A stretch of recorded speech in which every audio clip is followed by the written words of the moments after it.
Here's a recap of what went down at WSM 2025, which I've just come back from. We're going to answer questions like what happened to Mitch Hooper, where on earth did Rain O'Neill come from, and how good is Tom Stoltman's dancing? So what exactly happened to Mitch Hooper at World's Strongest Man? He's obviously dominated every single competition he's been in for the last year, apart from World's Strongest Man, where he still finished second. It was quite obvious that Mitch lacked that top end strength, that element of 95 to 100% of maximal strength that he normally has. It's like he didn't have a sixth gear in his car, so he couldn't go faster. And we all know why.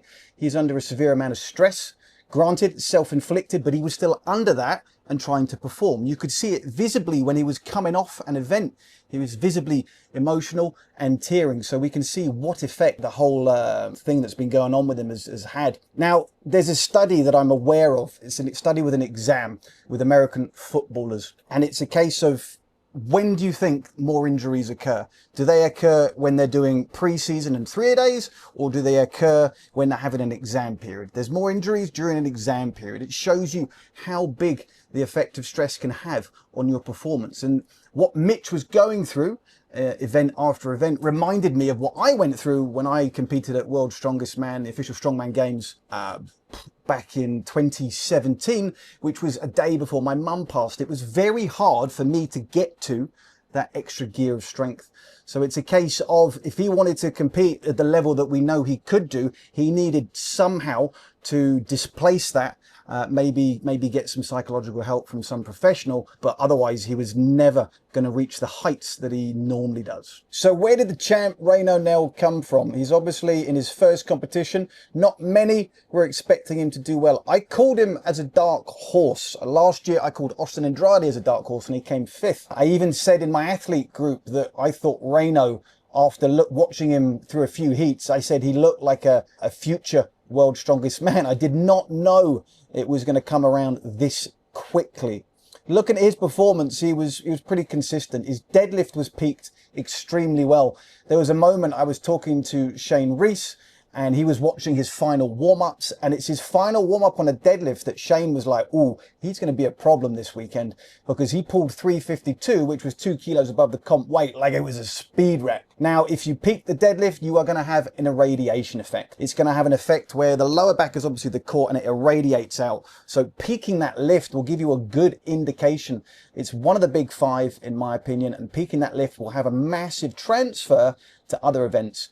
He was also extremely athletic. We saw this in the SCL. The SCL can be a bit lighter. He was absolutely dominant in the final, even though he was having to make up a points deficit. Not as low as the final at WSM. We only had to make 2 points up. He had to make quite a few points up, and he absolutely dominated that final at the Strongman Champions League.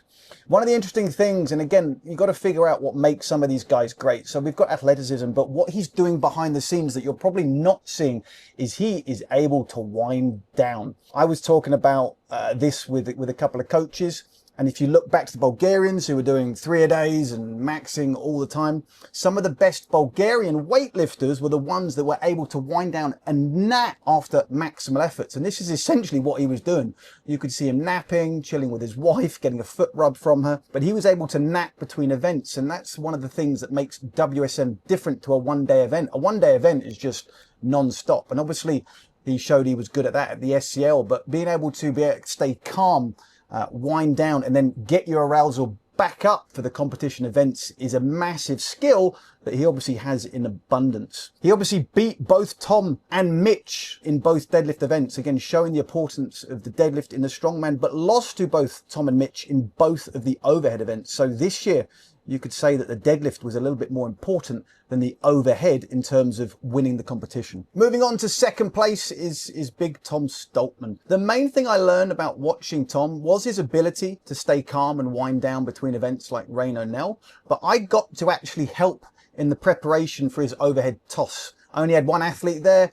I'm close friends with Shane, and he asked me to lend a helping hand. So what I look to do is assess and then improve the function of his glutes, because it's something I had a hunch that wasn't perfect watching his squat, deadlift and other patterns. So we did some isoclams with him. I used the massage gun on certain areas. He went in, he obliterated that event, which everyone was expecting because he is a fantastic overhead thrower. But it's when he came off and he said to me, I have never felt my glutes like that. If he can improve that, he's going to become that unstoppable force again, and his deadlift's going to go through the roof. I'm very much convinced that's what's hurt him over the years in terms of his deadlift. Tom won both the overhead events. I think he was the winner on both, or equal on the one in the final, but was arguably closest to locking that 252 kilo behind the net press out. But it's the deadlift that let him down. Arguably, yeah, you could look at his grip and say his grip is still weak, but it has improved. His time improved on the Hercules hold, I believe, but also the weight of that Hercules hold was much heavier, as reported by every single athlete that came off the stage that has done it in previous years. So his overhead's strong. We know he's dominant in stones. The key variable for him moving forward is his deadlift.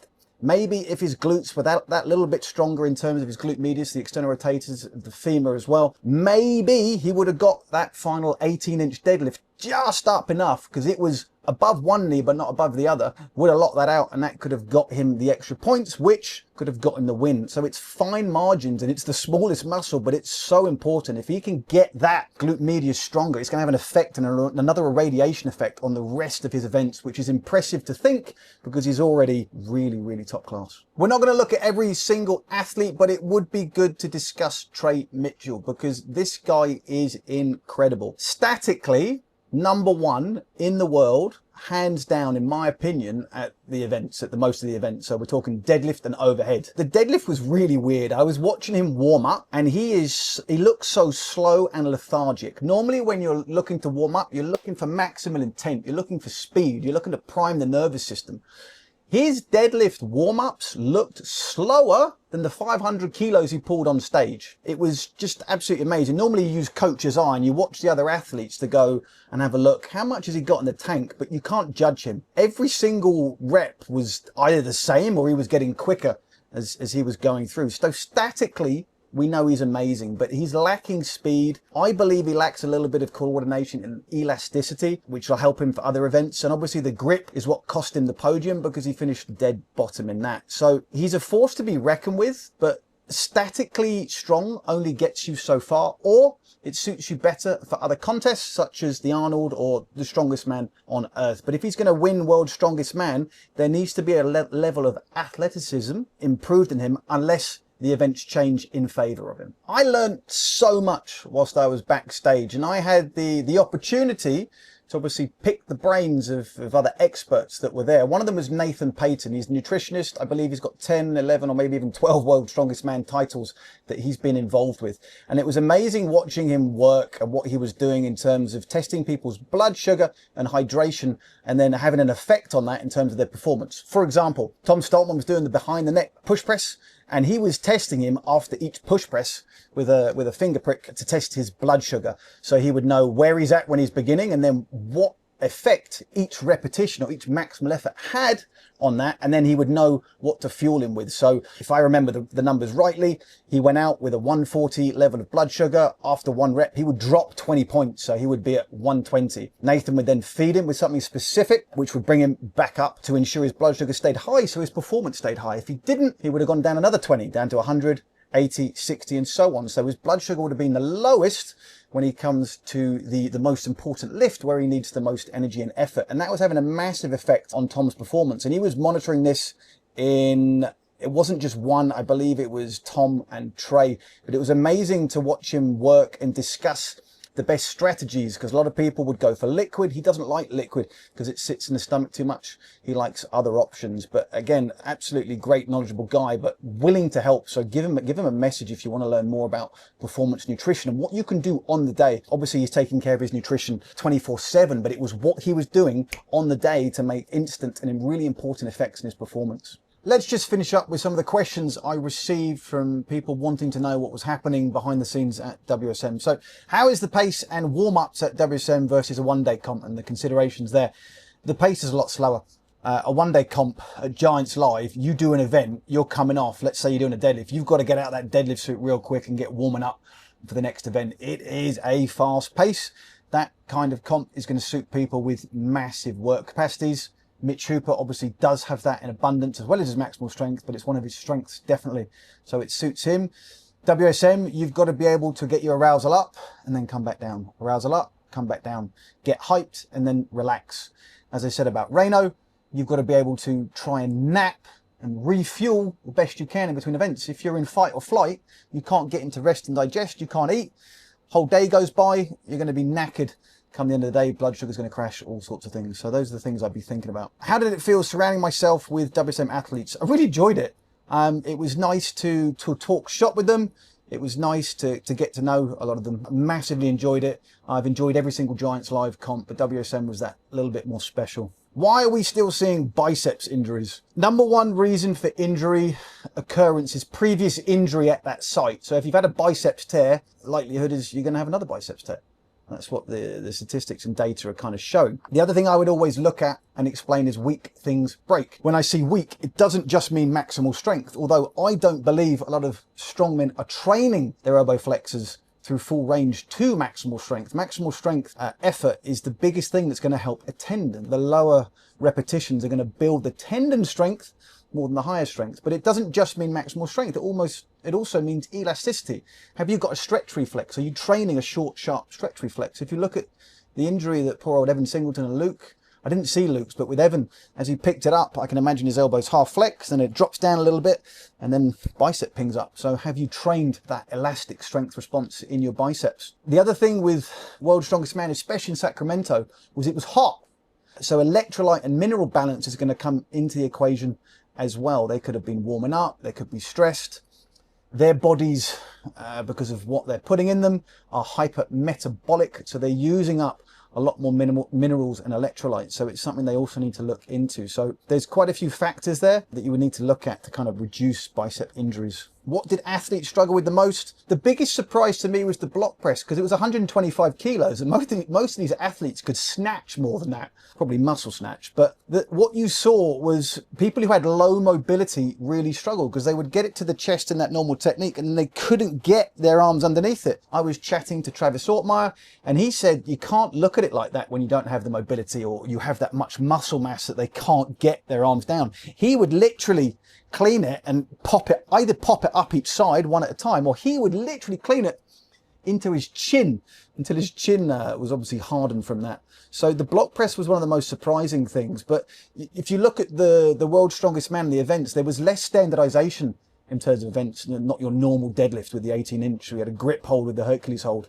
We had a stone medley, which is more awkward.